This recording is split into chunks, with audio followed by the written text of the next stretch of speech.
아침에 일어나면 허리가 굳은 듯 뻐근하고 앉았다 일어나면 무릎이 시큰거리며 목덜미는 항상 묵직하고 어깨까지 무거워지죠.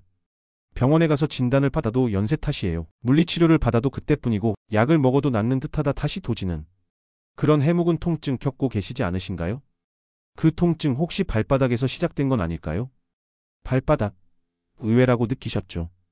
그런데요, 수많은 환자들의 사례를 보면 허리나 무릎, 심지어 어깨와 목의 통증까지도 발바닥에서 비롯된 경우가 정말 많았습니다. 오늘 이 영상에서는 단순히 이론이 아닌 실제 환자들의 놀라운 회복 사례와 50년 경력의 전문의가 알려주는 발바닥 파스 사용법까지 상세히 알려드릴 겁니다. 만약 지금 당신이 난 이 나이쯤 되면 아픈 게 당연하지 하신다면 오늘 이 영상이 통념을 완전히 바꿔드릴 수 있습니다. 지금 바로 좋아요, 구독, 그리고 댓글을 눌러주세요. 혹시 가족이나 친구 중 통증으로 고생하는 분이 있다면 이 영상을 꼭 공유해 주시기 바랍니다. 저는 올해 80세 재활의학과 전문의로 은퇴한 소재우입니다. 전국을 돌며 수많은 어르신들을 만나왔고 그 누구보다도 몸의 회복력에 대해 깊이 고민해온 사람입니다. 오늘 이 시간을 통해 당신의 통증이 사라지는 새로운 전환점을 함께 만들어 보겠습니다. 사람들은 보통 어디가 아프면 그 아픈 곳만 집중적으로 치료합니다. 허리가 아프면 허리, 무릎이 아프면 무릎만 들여다보죠. 하지만 우리가 놓치고 있는 부분이 있습니다. 바로 발바닥입니다. 발바닥은 단순히 걷기 위해 존재하는 부위가 아닙니다.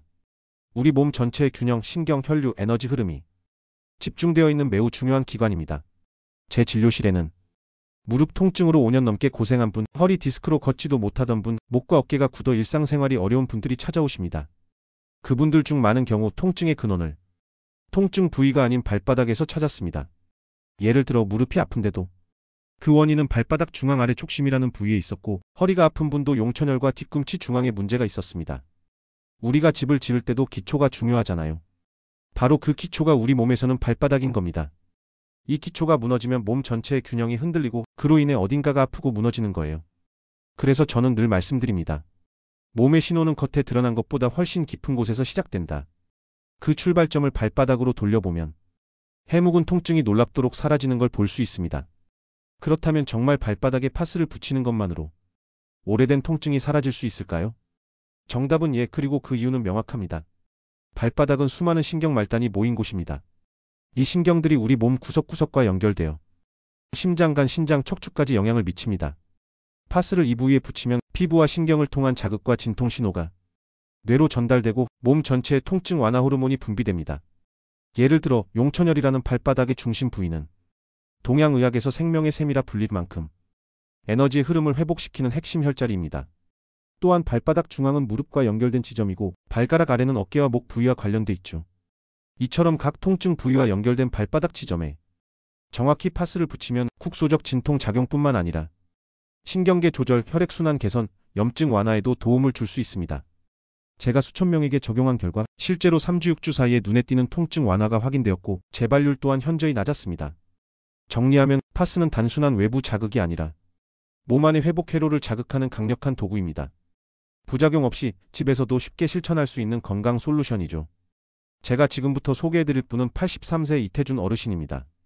어르신은 5년 전부터 허리 통증이 점점 심해지더니 결국 병원에서는 허리 디스크 진단을 받으셨습니다. 한때는 매일 아침 동네를 산책하던 분이었지만 통증이 심해지면서 이젠 집안에서도 보조기 없이는 이동이 힘들어졌죠. 물리치료를 주 3회 받으셨고 온갖 약을 복용하셨지만 결과는 늘 같았습니다. 낫는 것 같다가 또 아프고 또 아프고 이런 생활이 반복되니 어르신뿐 아니라 가족들까지 지쳐갔습니다. 그러다 지인의 권유로 제 진료실을 찾으셨고 저는 어르신의 발을 유심히 살펴보았습니다. 허리 통증이라면 대부분은 발바닥 뒤쪽, 특히 용천혈과 뒤꿈치 중앙에 긴장과 열감이 나타났거든요. 선생님, 저는 허리가 아픈데 왜 발을 보시는 거죠? 허리는 결과일 뿐입니다. 원인은 여기 발바닥에 있을 수 있어요. 어르신은 반신반의하면서도 매일 저녁 9시에 발바닥에 파스를 붙이기 시작하셨습니다. 용천혈과 뒤꿈치 중심에 정확히 맞춰드렸죠. 첫 주는 별다른 변화가 없었지만 2주차부터 잠을 설칠 정도의 통증이 줄어들고 3주째엔 한 걸음, 두 걸음 조심스레 움직이기 시작하셨습니다. 그리고 한 달 후 어르신은 혼자서 화장실을 다녀올 수 있다고 하셨습니다. 그 말 한마디에 가족분들이 눈시울을 붉히셨죠. 지금은 아침마다 공원에서 지팡이를 짚고 산책하십니다. 그리고 본인이 말씀하셨어요. 파스 하나로 내 인생이 다시 굴러가기 시작했다고요. 혹시 여러분도 비슷한 경험 있으신가요? 댓글로 통증의 원인이 무엇이라고 생각하셨는지 남겨주세요. 다른 분들과 함께 나누면 생각지도 못한 해답을 얻을 수도 있습니다. 다음 이야기는 72세 김정숙 할머니의 이야기입니다. 할머니는 12년 동안 무릎 관절염으로 고생하셨습니다. 처음엔 무릎이 뻐근한 정도였는데 점점 걷는 것이 고통스러워지고 계단을 오르내릴 땐 꼭 벽을 짚어야만 했습니다. 어느 날은 장보러 나갔다가 무릎이 덜컥 꺾여 길바닥에 주저앉기도 하셨죠. 그날 이후 바깥 외출은 사실상 중단됐습니다. 병원에서는 연골이 닳았다고 했고 수술을 권유받았지만 고령 탓에 망설이셨습니다. 그런 할머니에게 저는 무릎이 아프더라도 원인은 발바닥일 수 있습니다라고 말씀드렸습니다. 그리고 무릎과 연결된 부위인 발바닥 중앙 아래 족심 부위에 매일 저녁 파스를 붙이자고 제안드렸습니다. 할머니는 처음엔 믿지 않으셨죠. 그걸로 뭐가 달라지겠어요? 그런데요, 정확히 18일째 되던 날 할머니가 오랜만에 시장에 가셨습니다. 천천히 그동안은 할 수 없던 걷기가 다시 가능해졌던 거죠. 그 뒤로는 표정도 달라지셨고 2달쯤 지나선 손주들과 공원에도 가고 최근엔 시골집 밭일도 가볍게 돕고 계십니다. 이 사례는 예외적인 게 아닙니다. 저희가 2년간 파스를 추천했던 60세 이상 환자 300명 중 80% 이상이 눈에 띄는 통증 완화와 기능 개선을 경험했습니다. 뭐라도 해보자는 심정으로 시작한 작은 시도 하나가 수술 없는 회복, 약물 없이 편안한 밤, 그리고 삶의 의욕을 되찾아 준 거죠. 혹시 지금 무릎 때문에 삶의 반경이 좁아지신 분 계신가요? 댓글로 무릎이라고 남겨주세요. 비슷한 경험을 가진 분들과 서로 응원의 대화를 나눠보면 어떨까요? 여기서 궁금증이 생기실 겁니다. 정말 발바닥에 뭘 붙이는 것만으로 통증이 완화되나요? 그게 의학적으로 가능한가요? 좋은 질문입니다. 결론부터 말씀드리면 예, 과학적으로 설명 가능합니다. 발바닥은 단순한 살덩어리가 아닙니다. 우리가 잘 아는 것처럼 말초신경 말단, 즉 몸 전체와 연결된 신경의 끝점이 모여있는 곳입니다. 서양의학에서는 발바닥을 통한 자극이 뇌에 직접 영향을 준다는 점에 주목해왔습니다. 예를 들어 발바닥을 누르면 뇌의 시상하부와 편도체, 즉 통증과 감정 반응을 조절하는 부위가 자극되고 이는 곧 엔도르핀과 세로토닌 같은 진통이완 호르몬 분비를 증가시킵니다. 즉 발바닥 파스는 뇌와 신경계를 움직이는 스위치 역할을 하는 셈이죠. 한편 동양의학에서도 발바닥은 제2의 심장이라 불립니다. 기혈이 흐르는 중심이며 오장육부와 연결된 반사구가 있다는 게 오랜 임상 경험에서 확인되었죠. 특히 용천혈은 기운이 솟는 지점이라 자극 시 신체 전반의 활력을 되살리는 데 큰 역할을 합니다. 이처럼 서양의학은 신경과 호르몬 작용, 동양의학은 기혈 흐름과 반사구 원리를 통해 발바닥의 의학적 가치를 인정하고 있습니다. 우리가 단순히 발에 파스를 붙이는 것이 아니라 몸 전체의 회복 회로를 켜는 작업이라는 걸 잊지 마세요. 혹시 여러분은 서양의학과 동양의학 중 어떤 쪽을 더 신뢰하시나요? 댓글로 서양 또는 동양이라고 남겨주세요. 여러분의 생각을 듣고 싶습니다. 발바닥 파스가 효과가 있으려면 붙이는 위치와 시간이 정확해야 합니다. 예를 들어 허리가 아프다고 해서 발바닥 아무 곳에나 붙이면 안 됩니다. 우리 몸의 각 통증 부위와 연결된 발바닥 지점이 다르기 때문이죠. 지금부터 통증 부위별 발바닥 파스 부착 위치를 정리해 드릴게요. 꼭 메모해 두셨다가 실천해 보세요. 무릎 통증 발바닥 중앙 아래 족심 부위. 무릎은 주로 발 중앙과 연관되며 무게 중심과 균형에 영향을 받습니다. 허리 통증 용천혈 발바닥 앞쪽 중앙과 뒤꿈치 중심. 척추와 연결되는 신경의 반사점이며 좌우 균형에도 중요한 부위입니다. 어깨 통증 엄지발가락 밑과 새끼발가락 밑. 어깨와 목 근육은 발가락 아래 지점과 반응 관계가 큽니다. 목 통증 둘째와 셋째 발가락 사이. 특히 경추, 즉 목뼈와 연결된 반사점으로 알려져 있습니다. 이 위치를 정확히 찾아서 파스를 붙이면 단순한 통증 완화를 넘어서 자율신경계 안정, 염증 완화, 근육 이완에도 효과를 줄 수 있습니다. 그리고 또 하나 중요한 건 시간입니다. 파스는 언제 붙이는 게 좋을까요? 저녁 9시 10시 하루 중 몸이 가장 편안해지는 시간대에 붙이는 것이 가장 효과적입니다. 이때는 신경계와 호르몬이 안정되며 파스 자극에 대한 반응이 더 예민해지거든요. 그리고 자는 동안 지속적인 자극 효과로 회복력이 더 강해집니다. 잠들기 전 하루를 마무리하는 루틴처럼 파스를 붙여보세요. 마치 몸을 위한 하루의 마지막 선물처럼요. 발바닥 파스를 붙이는 것만으로도 효과는 있습니다. 하지만 여기에 몇 가지 습관을 곁들이면 회복 속도는 기하급수적으로 빨라집니다. 제가 환자분들께 꼭 권장하는 5가지 습관을 소개해 드릴게요. 한 가지씩 실천해 보시면 몸의 변화가 확연히 느껴지실 겁니다. 1. 하루 물 8잔 마시기. 수분은 혈액순환을 돕고 신장 기능을 촉진합니다. 파스로 인해 배출되는 노폐물이 잘 빠져나가도록 물은 필수입니다. 단 한 번에 많이 마시기보다는 조금씩 자주 나눠서 드세요. 2. 아침 발목 돌리기 1분. 일어나자마자 발목을 천천히 시계 방향으로 10번, 반대 방향으로 10번씩 돌려보세요. 단 1분 만에 혈류 개선과 자율신경 자극 효과를 볼 수 있습니다. 특히 파스를 붙이기 전 이 동작을 하면 흡수율이 높아집니다. 3. 주 3회 20분 걷기. 걷기는 최고의 전신 운동입니다. 근육을 풀어주고 하체 관절에 유연성을 부여하죠. 걷기 전후로 파스를 활용하면 지속적인 회복이 가능해집니다. 4. 염증 줄이는 식습관. 통증을 유발하는 염증은 식생활과도 밀접합니다. 설탕 가공식품은 줄이고 브로콜리, 생강, 강황 등 푸른 생선 등 항염식품을 드셔보세요. 식사만 바꿔도 통증의 민감도는 확 줄어듭니다. 5. 바른 수면 자세와 스트레칭. 굽은 자세로 자면 근육이 긴장된 채 밤을 보내게 됩니다.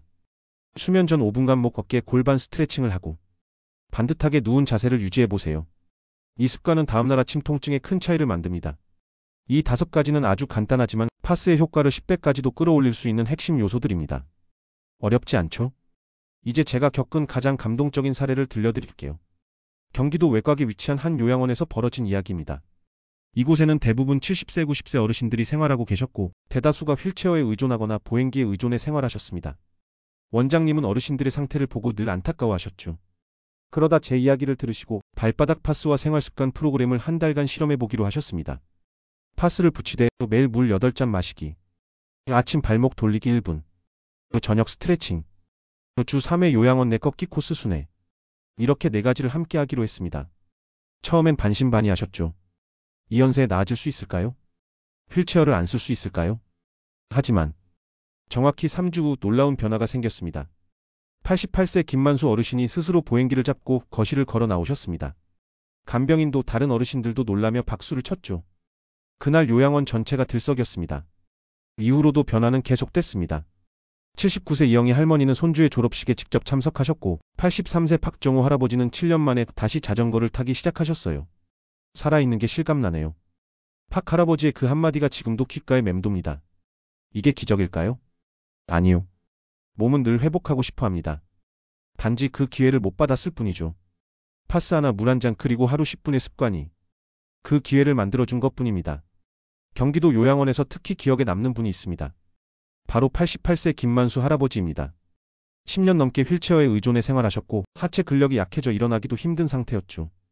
허리 협착증과 퇴행성 무릎 관절염이 겹쳐 의자에 앉아있는 것조차 부담이 될 정도였고 식사, 세면, 이동 등 일상의 대부분을 간병인에게 의존하셨습니다.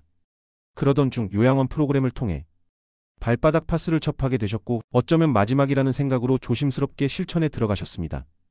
용천혈과 뒤꿈치 중심에 매일 저녁 파스를 붙이고 하루에 3번씩 발목을 돌리는 루틴을 이어가셨습니다. 그리고 2주 후 김만수 할아버지는 말없이 휠체어에서 몸을 일으켜 간병인의 부축 없이 보행기 하나만으로 복도를 걸었습니다. 요양원 식당에서 첫 끼를 보행기로 다녀오신 그날 다른 어르신들, 간병인, 원장님까지 모두 박수를 치며 기쁨의 눈물을 흘렸죠. 살다 내가 다시 내 다리로 걸을 줄 몰랐어요. 김 할아버지의 말은 단순한 소감이 아니었습니다. 그건 인생의 회복 선언이었고 무기력했던 일상에 다시 살아 숨쉬는 감정을 불어넣는 순간이었습니다. 그 후 할아버지는 스스로 침대에서 일어나 화장실을 가고 화단에 물을 주며 작은 정원을 가꾸기도 하셨습니다. 가족들에게도 요양원 동료들에게도 그의 회복은 하나의 희망으로 자리 잡았습니다. 79세 이영희 할머니는 평생을 자식 뒷바라지에 바쳐온 분입니다. 하지만 어느 순간부터 무릎과 발목 통증이 일상처럼 따라다니기 시작했고 급기야 한 달에 한 번 겨우 외출할 수 있을 정도로 상태가 나빠졌습니다. 그녀에겐 단 하나의 바람이 있었습니다. 손주 졸업식에 가는 것. 그마저도 현실적으로는 어려워 보였죠. 하지만 파스와 습관 실천을 결심한 이후 할머니는 조금씩 변해갔습니다. 처음엔 식당까지 부축 없이 걸었고 그 다음은 폭도 끝까지 혼자 갔습니다. 그리고 졸업식 당일 손주의 손을 꼭 잡고 행사장에 도착해 눈물 어린 미소로 졸업장을 받는 모습을 함께 지켜봤습니다. 내가 이날을 위해 살아온 것 같아요. 그 한마디에 딸과 사위는 물론 손주까지 눈시울을 붉혔죠.